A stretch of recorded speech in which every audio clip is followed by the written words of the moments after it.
Hello, my name is Benjamin Hart. I'm an American attorney and the managing director of Integrity Legal here in Bangkok, Thailand.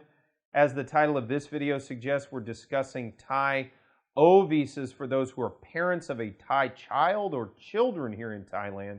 We're talking about this in the sort of waning days of the COVID-19 shutdown, although we are dealing with it in the aftermath of the recent shutdown of flights inbound to Thailand that was imposed by the Prime Minister in the aftermath of some recent inadvertent situations that resulted in basically a breaching of quarantine, or at least a presumed breaching of quarantine, and the sort of aftermath having to do with that. We're going to go ahead and throw this up. Found this via the Pattaya News.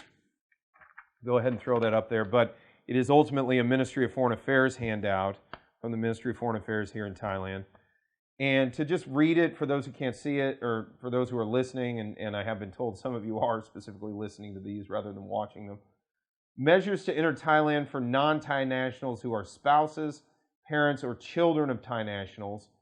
And then apply for, these are sort of the protocols. As you can see, there's kind of a diagram as to how this is going to work.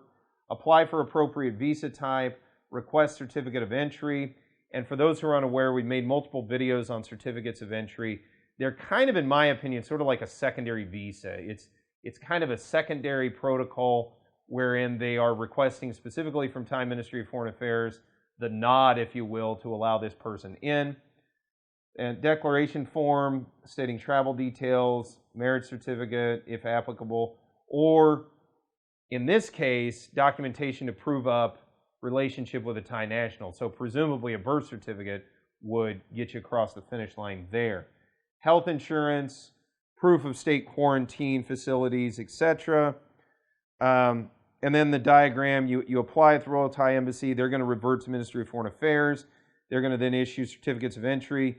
And then you got to go ahead and get some other documentation and go ahead and get on down the road, or in the air, if you will, to get into Thailand. Then presumably you're going to be stuck in quarantine for a couple weeks after arrival. And then you're sort of free to go. You're on your way to doing your thing here in the kingdom. So the thing to take away from this video is, yes, it is going to be possible, or presumably so. The unfortunate circumstances that have caused this hopefully temporary travel ban notwithstanding, I think we're going to see some kind of protocol in place in the relatively near future wherein folks who are in O visa status who have children here in Thailand can get on a plane, get into Thailand in order to be reunited with their family here in the kingdom.